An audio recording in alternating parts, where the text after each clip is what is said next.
दोस्तों नमस्कार। मैं हूं अंशु नैथानी और आप देख रहे हैं संतोष पाठक ऑफिशियल चैनल। देश भर में एक ही चर्चा हो रही है कि अमित शाह का अगला कदम क्या होगा। और अमित शाह ने कुछ ऐसा कह दिया है जिसके बाद से पूरी बीजेपी में हड़कंप मचा हुआ है। अमित शाह कुछ ऐसा काम करने जा रहे हैं, अगर वो काम उन्होंने कर दिया तो उसके बाद सीधे सीधे प्रधानमंत्री नरेंद्र मोदी का ही नंबर आना है। क्योंकि अगर नंबर 2 कुछ ऐसा काम करने जा रहा है तो उसके बाद नंबर 1 यानी प्रधानमंत्री मोदी भी उसी की गिरफ्त में आएंगे। तो पूरी बीजेपी में हड़कंप मचा हुआ है। आखिर होने क्या जा रहा है? क्योंकि अमित शाह को अब ऐसा लगने लगा है कि वो पार्टी में अकेले पड़ गए हैं, अलग थलग पड़ गए हैं। क्या सभी उनकी विदाई कराना चाहते हैं? और अब जो वो कुछ करना चाहते हैं उसको लेकर पूरी पार्टी में हड़कंप है। क्या है पूरी खबर? क्या वो कहना चाहते हैं? क्या काम वो करने वाले हैं? हमें पूरी खबर बताएंगे संतोष जी। संतोष जी, आपका बहुत बहुत स्वागत है। आखिर क्या करने के लिए तैयार हो गए हैं अमित शाह? क्या बहुत बड़ा कोई तुरुप का पत्ता चलने वाले हैं वो? अंशु जी, सबसे पहले तो तमाम दर्शकों को नमस्कार, आपको भी नमस्कार। और एक बात, जब ये सत्ता में आए थे ना, जब मोदी शाह का दौर शुरू हुआ था, तो दो तीन चीजें शुरू की गई थी। जब हम लोग कवर करते थे तो मुझे याद है कि माइक आईडी पर हम उस समय के राष्ट्रीय अध्यक्ष राजनाथ सिंह का भी बयान ले लिया करते थे। उस समय इन्होंने तय किया कि खड़े होकर बाइट नहीं देंगे, यानी माइक आईडी पर बयान नहीं देंगे। नरेंद्र मोदी ने तय किया कि मैं पत्रकारों को विदेश के दौरे पर नहीं ले जाऊंगा। क्यों? क्योंकि पत्रकार सवाल पूछते हैं, लेकिन हमें बताया गया कि खर्च कम होता है। एक हवाई जहाज प्रधानमंत्री का जो बड़ा वाला है, उसमें 10 लोगों को बिठा के ले जाओ या 50 लोगों को बिठा के ले जाओ या 100 लोगों को बिठा के ले जाओ, कितना खर्चा होगा? खाने पीने का, इसके अलावा क्या खर्चा होगा? फिर हमें यह बताया गया कि नहीं, प्रधानमंत्री जी कुछ नहीं खर्चा करते, वो तो एयरपोर्ट पे ही नहा लेते हैं। बाद में जब वो आरटीआई से जवाब आने लगे कि भैया इतना पैसा, इतना पैसा, इतना पैसा एक एक दिन की विदेश यात्रा पर खर्च होने लगा, तो वो एक तरह से कलई खोलने नजर आने लगी। अब अमित शाह ने वो कर दिया, मीडिया से गुहार लगा रहे हैं। आप सोच सकते हैं कि अमित शाह जैसा व्यक्ति मीडिया से गुहार लगाए। अमित शाह अब विपक्ष से कह रहे हैं कि ना ना ना, ये वाले शब्द मत इस्तेमाल करना, ये वाले शब्द मत इस्तेमाल करना, लिख के दे देना, मैं तो सारी चीजों पर जवाब देने को तैयार हूं। अमित शाह ने आज संसद भवन परिसर में आए और बाकायदा एजेंसियों के माइक पर जाकर उन्होंने बयान दिया। इससे पहले मुझे याद नहीं आ रहा कि माइक आईडी पर आखिरी बार इस तरह से आराम से खड़े होकर अमित शाह ने अपनी इच्छा से कब बयान दिया।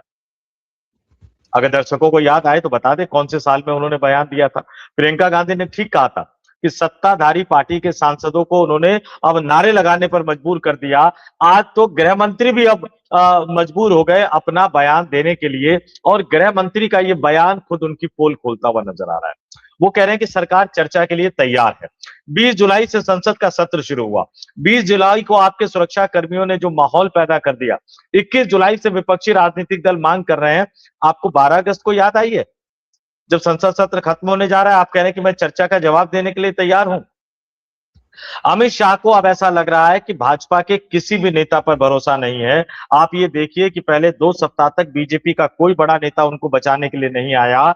जब प्रधानमंत्री ने सांसदों की बैठक में कहा, उसके बाद वो मार्च निकालते हुए नजर आए, और तमाम लोग जो है, वो चाहे संबित पात्रा हो, चाहे वो मनोज तिवारी हो, चाहे वो सुधांशु त्रिवेदी हो, वो एक जवाब देते हुए नजर आए। कल तो भिड़ंत टाइप की भी हो गई थी कांग्रेस और बीजेपी के सांसदों के बीच में। लेकिन अमित शाह को लगा कि अब कोई दांव चल नहीं रहा है, तो मुझे खुद आना पड़ेगा। तो आज तो मैं कहूंगा कि संसद भवन कवर कर रहे एजेंसी के पत्रकार धन हो गए। अमित शाह ने उनके माइक आईडी पर जाकर बयान दे दिया, बाइट दे दिया। हो सकता है कि एक दो दिनों बाद वो एक्सक्लूसिव भी देते हुए नजर आए। वो रैली के दौरान, ट्रक पे चढ़ने के दौरान वो देते तो थे, लेकिन जो सवाल वही पूछे जाते थे जो उनको पसंद होते। पंकज झा जैसे एक वरिष्ठ पत्रकार गोरखपुर में गए थे बेचारे अमित शाह, वो ट्रक पे चढ़ के कुछ उल्टा सीधा सवाल पूछ लिया, अमित शाह ने संजय मयूख को बोल के पंकज झा को उतरवा दिया ट्रक से। तो सवाल उनको नहीं है, आज भी उन्होंने जवाब दिए, लेकिन ये जवाब अपने आप पछता रहे हैं। मैं एक एक चीज दर्शकों को बता देता हूं। उन्होंने कहा लापता, भाग गए, भगौड़े जैसे शब्द जो है वो संसदीय परंपरा में अच्छे नहीं होते हैं। मनमोहन सिंह को किसने कहा था? मौन मोहन सिंह, इन्हीं के नेता नरेंद्र मोदी ने कहा था ना। सोनिया गांधी को वो विधवा किसने कहा था? इन्हीं के नेता नरेंद्र मोदी ने कहा था ना। जेएम लिंगदो जो मुख्य चुनाव आयुक्त थे, गुजरात विधानसभा चुनाव के समय मुख्यमंत्री होते हुए वो जेम्स माइकल लिंगदो पूरा नाम क्यों लेते थे मुख्य चुनाव आयुक्त का? ताकि वोटरों को बताए कि वो ईसाई है और मुझे हिंदू होने के नाम पर वोट दे। अगर बदतमीजी या इस तरह के असभ्य शब्दों की एक डिक्शनरी बनाई जाएगी तो उसमें टॉप 3 नेता में मोदी जी जरूर आएंगे। हो सकता है टॉप 1 पे आ जाए, हो सकता है टॉप 1 पे आ जाए। आज अमित शाह के लिए शब्द इस्तेमाल किए जा रहे हैं, लापता, भाग गए, भगौड़े। मेरा व्यक्तिगत तौर पर मानना है अंशु जी कि इस तरह के शब्दों का इस्तेमाल संसदीय परंपरा में नहीं होना चाहिए, लेकिन ये नियम नरेंद्र मोदी पर भी लागू होना चाहिए, ये नियम इनके प्रवक्ताओं पर भी लागू होना चाहिए, ये नियम इनके रमेश बिधूरी जैसे सांसदों पर भी लागू होना चाहिए, और सबसे बड़ी बात ये नियम इनके बयान बहादुर विवादास्पद सांसद क्या बोलते हैं उनको, जो निशिकांत दुबे पर भी लागू होना चाहिए, सब पे लागू होना चाहिए। अब ये कह रहे हैं, अब दूसरी चीज सुनिए, ये होता है चाय में कुछ लोग पीते होंगे नमक डाल के, लेकिन मोटे तौर पर अगर चाय में आपको चीनी डालनी है तो चीनी ही डालेंगे ना, नमक तो नहीं डालेंगे। इनसे डिमांड कुछ और की जाती है अंशु जी, ये करते कुछ और है। अब देखिए, जब विदेश नीति का मसला आया, विपक्ष ने कहा चर्चा करो, विदेश मंत्री एस जयशंकर खड़े हो जाते हैं, बयान दे देते हैं, और जब बयान दे देते हैं, विपक्ष कहता है चर्चा करो, तो स्पीकर के आसन पर बैठे हुए बिरला जी कहते हैं अरे बयान दे तो दिया सरकार ने, सरकार की गंभीरता का अंदाजा देखिए कि बयान दे दिया, मामला खत्म, नो चर्चा। जब कुंभ में भगदड़ की बात पर विपक्षी राजनीतिक दल चर्चा की मांग करना चाहते हैं, तो प्रधानमंत्री नरेंद्र मोदी जो है वो खड़े होकर बयान दे देते हैं। उसके बाद विपक्ष कहता है चर्चा करो, स्पीकर साहब कहते हैं अरे क्या बात कर रहे हो, प्रधानमंत्री ने खुद ही बयान दे दिया है, तो मामला खत्म।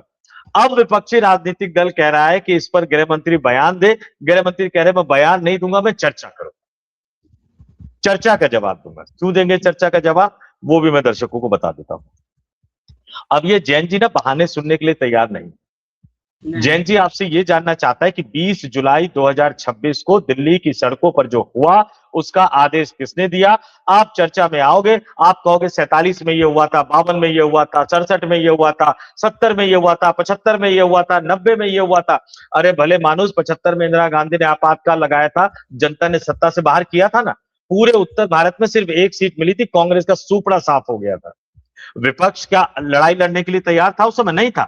जेल से छूटे, उसके बाद तुरंत चुनाव का ऐलान हो गया, इन लोगों ने मिलकर एक नई जनता पार्टी बनाई। उस समय नेता नहीं लड़े थे अंशु जी, जनता ने कांग्रेस पार्टी के उम्मीदवारों को चुन चुन कर हराने का काम किया। कांग्रेस ने गलती की, इसीलिए तो कांग्रेस विपक्ष में है ना।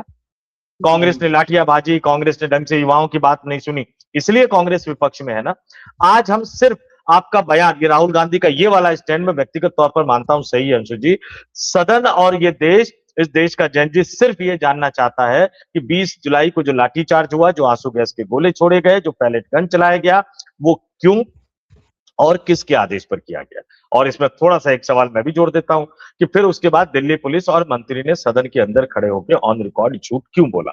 अब विपक्ष को बयान चाहिए, इस देश की जनता को अमित शाह का बयान चाहिए। अमित शाह कह रहे नहीं, बयान नहीं दूंगा मैं, तुम 2 बजे तक लिख के दे दो लोकसभा स्पीकर को, इस पर विस्तार से चर्चा करा लेते हैं, आज 3 बजे से लेकर कल 3 बजे तक चर्चा करा लेते हैं, और मैं एक एक सवालों का जवाब दूंगा। एक एक सवालों का जवाब देने की जरूरत नहीं है अंशु जी, सिर्फ एक सवाल का जवाब देने एक ही सवाल है, सिर्फ एक सवाल का। आप जो कुरेदोगे ना, इस साल वो हुआ, उस साल वो हुआ, कांग्रेस ने जो किया गलत किया, झारखंड में हेमंत सोरेन ने जो किया गलत किया, इनकी सजा मिलनी चाहिए। भाजपाइयों में अगर दम है, हिम्मत है, तो इस देश के संविधान ने उनको 356 का अधिकार दे रखा है। बर्खास्त कर दीजिए हेमंत सोरेन की सरकार को, सबसे पहले हम आपका सपोर्ट करेंगे कि उस सरकार ने जिसने लाठियां बरसाई उसको आपने बर्खास्त कर दिया, लेकिन बर्खास्त नहीं करोगे, राजनीति खेलोगे। दिल्ली का बदला झारखंड, झारखंड का बदला दिल्ली, और आप राजनीतिक रूप से इस देश की जनता को, जैन जी को आप बनाने की कोशिश करते हो, लेकिन जैन जी बेवकूफ नहीं है। अमित शाह का सामने आकर ये बयान देना ये बताता है कि वो अलग थलग पड़ गए हैं, उनको किसी नेता पर भरोसा नहीं है, सरकार ने उनका साथ छोड़ दिया है, और घबराहट में अभी तो सिर्फ इतना ही किया है, अब प्रेस कॉन्फ्रेंस से भागने वाले नरेंद्र मोदी भी कल को सदन में खड़े होकर बयान देते हुए नजर आ जाए, कोई ठीक नहीं है। या वो हो सकता है कि कोई रील बनाकर वो डाल दे कि आओ चर्चा कर लेते हैं, चर्चा कर लेते हैं, लेकिन जैन जी अब चर्चा नहीं चाहता, सिर्फ एक सवाल का जवाब चाहता है, लाठियां, पैलेट गन और आंसू गैस के गोले क्यों और किसके आदेश पर, जिम्मेवारी किसकी है? ये तो साफ नजर आ रहा है कि सरकार घबराई हुई है। अगर चर्चा कराने की मंशा थी तो जब आखिरी दिन है उस पर आप क्यों कह रहे हैं। और अमित शाह के बयान को जो मैंने पूरा सुना, उसमें वो ये कह रहे हैं कि आज 3 बजे से कल 3 बजे तक चर्चा करा दीजिए, फिर लास्ट में मैं बोलूंगा। लेकिन विपक्ष की तो मांग यही है ना कि पहले जो केवल एक सवाल है उसका आप जवाब दे दीजिए। और उसके बाद उन्होंने जो एक बात बोली, उसी में सारी बात का सार समझ में आ गया। वो कह रहे हैं कि मैं जवाब तो दे दूं, लेकिन विपक्ष ही सुनने को तैयार नहीं होगा और विपक्ष ही चर्चा नहीं होने दे रहा है। और उन्होंने ये भी कहा कि विपक्ष चर्चा क्यों नहीं होने दे रहा है, मैं ये भी सबको बताऊंगा।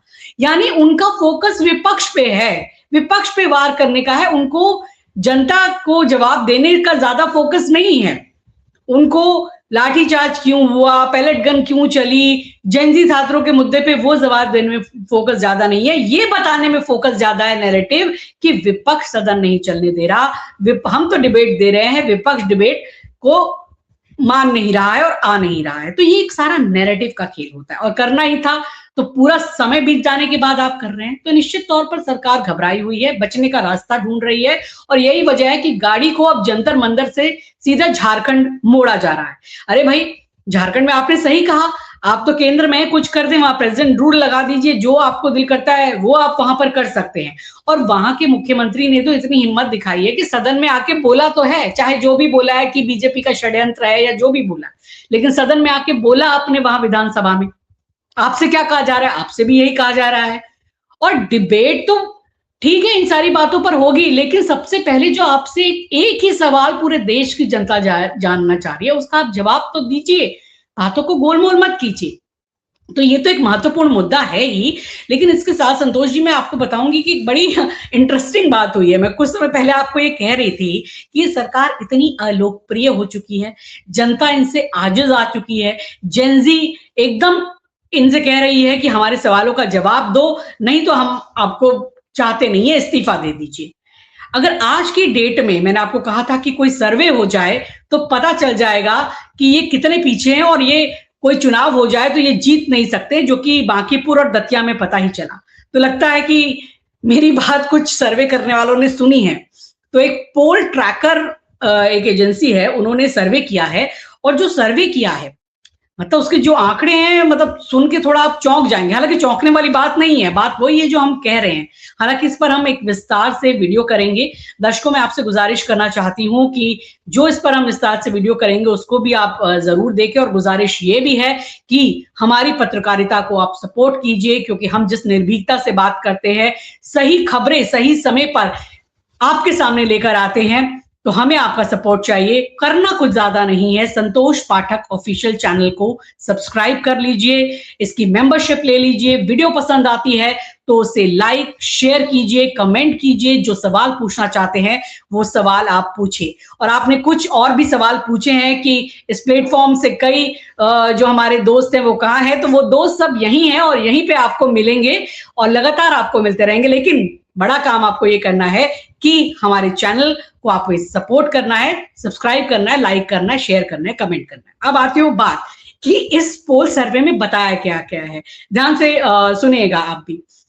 और एक बहुत बड़ा सैंपल लिया गया है, मतलब जितनी सीटें हैं लोकसभा की, सभी में इन्होंने सर्वे किया है, काफी ट्रांसपेरेंट रहने की कोशिश की है, और 4 लाख से ज्यादा, लगभग 4.25 लाख 4.5 लाख का सैंपल लिया है, एक बड़ा सैंपल लिया है जिसे हम कह सकते हैं। तो उसमें एक बात ये पूछी गई है, यदि आज प्रधानमंत्री पद के लिए चुनाव हो तो आप किसे पसंद करेंगे? नरेंद्र मोदी को 42% लोगों ने पसंद किया है, और राहुल गांधी को 58% लोगों ने पसंद किया है। तो समझ गए कि पहली पसंद कौन है?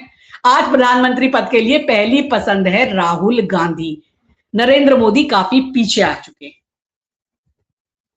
तो उसके साथ ही अगर ये भी एक है कि अगर आज लोकसभा चुनाव होते हैं तो आप किस गठबंधन या पार्टी को वोट देंगे, एनडीए या फिर इंडिया?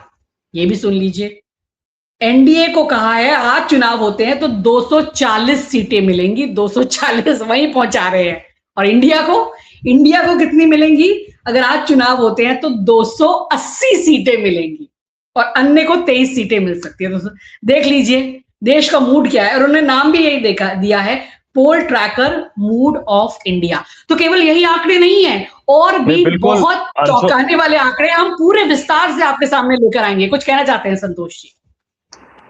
अंशु जी ने जो आंकड़े बताए हैं वो बड़े हैरतअंगेज हैं। लोगों को अंदाजा तो है इस वीडियो को हम लोग अपलोड करेंगे, उसके बाद एक शो और अंशु जी के साथ करेंगे। इस वीडियो के 1 घंटे बाद वो वीडियो हम अपलोड करेंगे जिसमें विस्तार से इस सर्वे के बारे में बताएंगे। तो दर्शकों से कहेंगे कि इस वीडियो को भी देखिए, शेयर कीजिए, लाइक कीजिए, और जो 1 घंटे बाद हम दूसरा वीडियो डालेंगे उसको भी आप लोग देखिएगा, उसमें तमाम चीजों को विस्तार से रखेंगे। लेकिन एक बात अंशु जी, आपने इन तमाम बयानों का जिक्र किया, 2-3 चीजें मैं रख देता हूं। देखिए, सबसे पहले तो ये, जैसे कि मैंने बताया कि बयान, स्टेटमेंट और चर्चा में फर्क होता है। इस मामले में स्टेटमेंट मांगा जा रहा है, लेकिन सरकार कह रही है कि हम चर्चा करना चाहते हैं ताकि सारा पुराने चीजों को उठाकर घोल मट्ठा करें। एक और है, अमित शाह ने कहा कि मैं भागा कहां हूं, मैं तो रोजाना संसद भवन आ रहा हूं। लेकिन अब यहां पे भी कर देता हूं, जिस तरह से चर्चा में और स्टेटमेंट यानी बयान में फर्क है, उसी तरह से संसद भवन जाने में और सदन जाने में फर्क है। इस चीज को ऐसे देखिए, संसद भवन हजारों लोग जाते हैं, हजारों लोग संसद भवन जाते हैं, नेता, सांसद, मंत्री, मीडिया कर्मी, कर्मचारी, ये तमाम लोग संसद भवन जाते हैं। लेकिन सदन में सबकी एंट्री नहीं होती। लोकसभा का जो सांसद है वो सिर्फ लोकसभा में जाएगा, राज्यसभा का जो सांसद है वो सिर्फ राज्यसभा में जाएगा। सिर्फ प्रधानमंत्री और केंद्रीय मंत्रियों को ये छूट मिली हुई है कि वो लोकसभा में भी जा सकते हैं और वो राज्यसभा में भी जा सकते हैं। जैसे अमित शाह गृह मंत्री हैं, तो गृह मंत्री होने के नाते वो लोकसभा में भी जाएंगे और वो राज्यसभा में भी जाएंगे। और अगर जैसे सिनेरियो बन रहा है, मान लीजिए अमित शाह को इस्तीफा देना पड़ गया, तो उसके बाद वो सिर्फ लोकसभा में जा पाएंगे क्योंकि वो लोकसभा के सदस्य है, राज्यसभा में नहीं जा पाएंगे। यहां तक कि जो मीडिया कर्मी भी है, जैसे मान लीजिए कि किसी का पास लोकसभा कवर करने का बना है, तो वो लोकसभा में जाके कवर करेगा पत्रकार, राज्यसभा का बना है तो राज्यसभा में जाके कवर करेगा। अगर दोनों का बना है तभी वो दोनों में जा सकता है। कुछ ही पत्रकार होते हैं जिनके पास दोनों का बना होता है। कैमरामैन के पास ना लोकसभा के अंदर जाने की परमिशन होती है, ना राज्यसभा के अंदर जाने की परमिशन होती है। वो संसद भवन परिसर में जाते हैं लेकिन सदन में नहीं जाते। तो ये मैंने फर्क बता दिया कि अमित शाह कह रहे हैं कि मैं डेली संसद आ रहा हूं, लेकिन विपक्ष ये कह रहा है कि सदन में नहीं आ रहे हैं। तो आधा झूठ आधा सच, उस तरह की खेती ये लोग कर रहे हैं। निश्चित तौर पर मैं ये मान रहा हूं अंशु जी, इसमें कोई दो राय नहीं है। राजनीतिक तौर पर मेरी बात ज्यादातर सही साबित हुई है। ये अमित शाह का सामने आना ये घबराहट का प्रतीक है, क्योंकि संबित पात्रा, निशिकांत दुबे, मनोज तिवारी, सुधांशु त्रिवेदी और इन जैसे तमाम नेता, प्रवक्ता, सांसद, ये सब मिलकर भी अमित शाह की छवि को नहीं बचा पा रहे हैं। देश के युवाओं में आपने जो सर्वे का जिक्र किया, मोदी साहब अलोकप्रिय होते जा रहे हैं, तो अमित शाह को अपने आप को डिफेंड करने के लिए खुद सामने आना पड़ा। यकीन मानिए कि ये इस्तीफे की तरफ बढ़ रहा है और वो दिन दूर नहीं जब मोदी भी अलग थलग नजर आएंगे और अपनी सफाई देने के लिए मोदी को भी सामने आना पड़ेगा, क्योंकि भाजपाई भी अब बोझ मानने लग गए। आम भाजपाइयों से पूछिए आप, आम भाजपाई भी कहेंगे कि क्या करने की जरूरत थी जंतर मंतर, और आप बात ही कर रहे थे तो बातचीत कर लेते, आप थोड़ी सी हिम्मत दिखा लेते। ये क्या किया जेपी नड्डा ने, खेल खेला कि कांग्रेस जनता पार्टी के नेताओं को अपने घर पे बुला लो, उनका मोबाइल जमा करवा दो। और ऐसा क्या डर लगता है आपको मोबाइल और पारदर्शिता में? बहुत सारे मंत्री भी आजकल यही करते हैं, बड़े बड़े पत्रकारों के बाकी तो छोड़िए, बड़े बड़े पत्रकारों के मोबाइल रखवा लेते हैं कि यार अंदर आने से पहले रख दो। बड़े प्यार से कहा जाता है, क्यों डर लगता है मोबाइल से, क्यों डर लगता है पारदर्शिता से, ये ट्रांसपेरेंसी से क्यों डर लगता है आपको? सुप्रीम कोर्ट के जज ने भी कहा था कि हर आदमी मोबाइल उठा के पत्रकार बन जाता है, कायदे से सुप्रीम कोर्ट में भी मोबाइल चलाने की परमिशन होनी चाहिए, क्यों डर लगता है आपको? लाइव टेलीकास्ट करते हो, आपने कहा कि उसका यूज नहीं किया जा सकता, क्यों डर लगता है आपको? जहां कुछ छिपाने की जरूरत महसूस की जाती है, इसका मतलब कि वहां सब कुछ ठीक ठाक नहीं है। और अब हम अपने तमाम दर्शकों से कहेंगे कि आप ही बता दीजिए भैया, सरकार कैसे घबरा रही है। और जैसा कि हमने और अंशु जी ने वादा किया था, 1 घंटे बाद एक बार फिर से हम शो लेकर आएंगे, मोदी की असलियत बताएंगे। और एक वाक्य और बताऊंगा मैं, मोदी के प्रधानमंत्री बनने से पहले मैं खुद जुड़ा था उस मामले से, एक सर्वे वाला बड़ा गजब खेला हुआ था, उसका रहस्य भी बताऊंगा कि वो रहस्य क्या था, लेकिन 1 घंटे बाद। अभी अब अंशु जी अपनी बात करेंगे और उसके बाद हम इस चर्चा को यहाँ पर विराम देंगे। जी अंशु जी। जी, जो आज अभी जो हम वीडियो है, जो उसका टॉपिक है, उस पे वापस आती हूँ। आपने कहा डर है बहुत, और डर ये है कि अभी अमित शाह अपने आप को बिल्कुल अलग थलग पड़ा हुआ महसूस कर रहे हैं कि सबकी निगाहें फोकस उन्हीं पर है, और वो कहीं वो कोई गलती करें और सब चीजें उन पर भरभरा कर आ जाए। तो वो ऐसे ही नहीं पार्टी के चाणक्य माने जाते, हालांकि चाणक्य बहुत ओवररेटेड शब्द हो गया है इस मायने में, लेकिन फिर भी अपनी पार्टी के लिए तो वो सारी चीजें तय करते ही हैं, तो वो अपने लिए तय नहीं करेंगे। तो ऐसा नहीं होगा कि वो अकेले फंस जाएं और सारी चीजों का बोझ उन्हीं पर आ जाए, तो जिम्मेदार तो ये पूरी सरकार है। तो वो क्या कहते हैं ये इंतजार रहेगा, या ऐसे ही टाइम पास करा देते हैं? क्योंकि होगा ये कि विपक्ष अगर अड़ा रहा कि डिबेट नहीं पहले स्टेटमेंट हो, तो वो भी ये कहेंगे कि डिबेट पे माने नहीं तो हम स्टेटमेंट देने भी नहीं आए। तो बहुत ये भी हो सकता है कि हो ही ना स्टेटमेंट या डिबेट ना हो, और ठीकरा चूंकि विपक्ष पे फोड़ना है, तो ये पूरी स्ट्रैटेजी रणनीति भी हो सकती है। और आएंगे तो क्या बोलेंगे ये भी उनके दिमाग में तैयार होगा। जो मैंने कहा जंतर मंतर से जो फ्लाइट है मुड़ जाएगी वो झारखंड की तरफ। और उसके अलावा बात की कि इनकी घबराहट देखिए, घबराहट आपने कभी, आप तो कितने सालों से आपने पार्लियामेंट कवर किए, कभी ऐसा देखा था कि सत्ता पक्ष के लोग बैनर पोस्टर लेकर एलओपी के खिलाफ नारेबाजी लगा रहे हैं, उनसे सवाल पूछ रहे हैं कि मतलब उनको घेरा जा रहा है? हद है, विपक्ष घेरता है सरकार को। यहाँ पर मतलब राहुल गांधी को इतना बड़ा बना दिया कि उनको प्रधानमंत्री के बराबर, कि सत्ता पक्ष पूरा उनको घेर रहा है। चलिए अच्छी बात है कि आपने मान लिया, और अब ये सर्वे भी बता रहा है। लेकिन बड़ी बड़ी बात यहाँ पर ये है, सरकार पूरी तरह से अलोकप्रिय हो गई है। सर्वे तो जो बता रहा है वो बता रहा है, लेकिन जेनजी का सर्वे 1 महीने पहले ही 20 जुलाई के बाद बता चुका है। और मैंने इसे नाम दिया है जुलाई इफेक्ट। आप चाहें तो मेरे ट्विटर हैंडल पर जाकर चेक कर सकते हैं, मेरे फेसबुक पर मैंने एक पोस्ट भी लिखी है और इसे जुलाई इफेक्ट बताया है। और ये जुलाई इफेक्ट हमारे देश के इतिहास में बहुत बदलावों का गवाह बनने जा रहा है, और हम सब उसके गवाह बनेंगे, और बहुत बड़े बदलाव होंगे इस जुलाई इफेक्ट के बाद। जुलाई सिर्फ एक महीना नहीं है, ये एक बहुत बड़ा संकेत है जो जेनजी ने हमें दिया है। तो फिलहाल दोस्तों, जो आप समझ रहे होंगे इस वीडियो में, इसको हम यहीं अब खत्म करना चाहेंगे, क्योंकि अब देखना तो होगा भाई, 3 भी बजेंगे और कल के भी 3 बजेंगे, होगा क्या?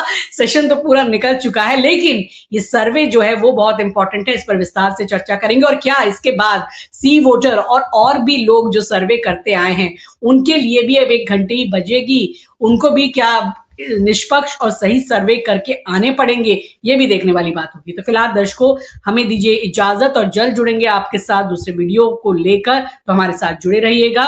फिलहाल हमें दीजिए इजाजत, नमस्कार। अंशु जी, सिर्फ एक लाइन इसमें जोड़ना चाहूंगा कि आपने कहा कि कभी देखा है सत्तारूढ़ पार्टी को। मेरा हमेशा से मानना रहा है कि भारतीय जनता पार्टी विपक्षी राजनीतिक दल की भूमिका बहुत बखूबी निभाती है। राहुल गांधी को विपक्ष का नेता की तरह बिहेव करने में 8-9 साल 10 साल लग गए थे। वो 2023 के बाद उनको लगा कि चीजें करनी है। विपक्ष में बहुत बेहतर तरीके से नरेंद्र मोदी हमेशा काम कर सकते थे। बाकी देश की जनता ने 24 में थोड़ी सी मेहनत कर लेती तो शायद चीजें हो जाती, लेकिन अब स्थिति बिगड़ गई है, क्योंकि अब अगर वो विपक्ष में जाएंगे तो भाजपा ही उठा के दोनों को गुजरात वापस रखाएंगे कि भाई साहब अब मुक्ति दे दो हमें, बहुत हो गया। बाकी जनता जनार्दन है, और मुझे और अंशु जी को, हम दोनों को दीजिए इजाजत। 1 घंटे बाद हम आपके सामने सर्वे का काला सच लेकर आएंगे और तमाम चीजें आपको बताते हुए नजर आएंगे। फिलहाल मुझे और अंशु जी को, हम दोनों को दीजिए इजाजत। आप तमाम लोग देखते रहिए, जुड़े रहिए, बने रहिए संतोष पाठक ऑफिशियल यूट्यूब प्लेटफॉर्म के साथ। मेंबर के तौर पर ज्वाइन कर सके तो जरूर ज्वाइन कर लीजिए। नमस्कार। नमस्कार।